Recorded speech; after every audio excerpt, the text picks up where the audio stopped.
প্রথমে ব্রাজিলিয়ান এস্তেবাও উইলিয়ানের জাদুকরি গোল, এরপর Argentine Enzo ফার্নান্দেজের নজরকাড়া assist, সব মিলিয়ে যেন ব্রাজিল আর্জেন্টিনার মেলবন্ধনে ডুবিয়ে দিল বার্সেলোনাকে।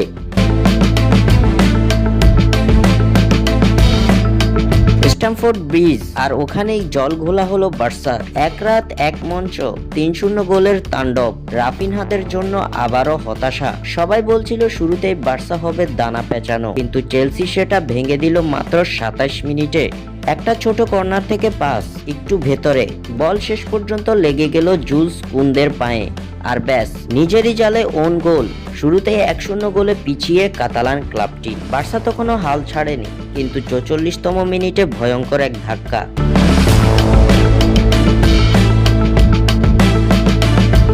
কাতালানদের ক্যাপ্টেন রোনাল্ড আরোহো সেকেন্ড ইয়েলো কার্ডে মাঠ ছাড়ল। ১০ জনে পরিণত হলো বার্সেলোনা। মাঝে মাঝে বার্সার আক্রমণ হয়েছে, কিন্তু তাতে জোর ছিল না। ক্রমেই ম্যাচের নিয়ন্ত্রণ চলে যায় লন্ডনের ক্লাবটির হাতে।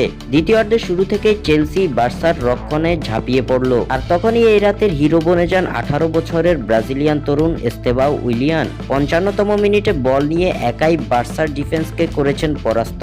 চমৎকার ড্রিবল, অসাধারণ শট, যার পরিণাম গোল। স্ট্যামফোর্ড ব্রিজ তখন জ্বলজ্বল করে উঠল।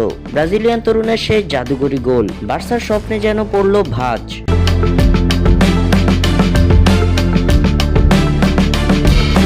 তৃতীয় গোলের জন্য সময় ছিল ৭৩তম মিনিট। লিয়াম দেলাপ বদলি হয়ে মাঠে নামলেন, আর বার্সার শেষ আশায় গুড়ে বালি। এনজো ফার্নান্দেজের এক ধারালো পাস, দেলাপের ক্লোজ রেঞ্জ ফিনিশ, ফলাফল ৩-০। প্রথমে গোলটি অফসাইড বলে গণ্য হলেও ভিএআর এর মাধ্যমে চলে যায় চেলসির খাতায়। স্ট্যামফোর্ড ব্রিজে চেলসির সান্নিধ্যে নীরব হয়ে গেল বার্সা। শেষ সাইরেনে বাজলো ৩-০। ১০ জনের বার্সা কিছুই করতে পারেনি। পজিশন কম, শট কম, ছিল না গতি।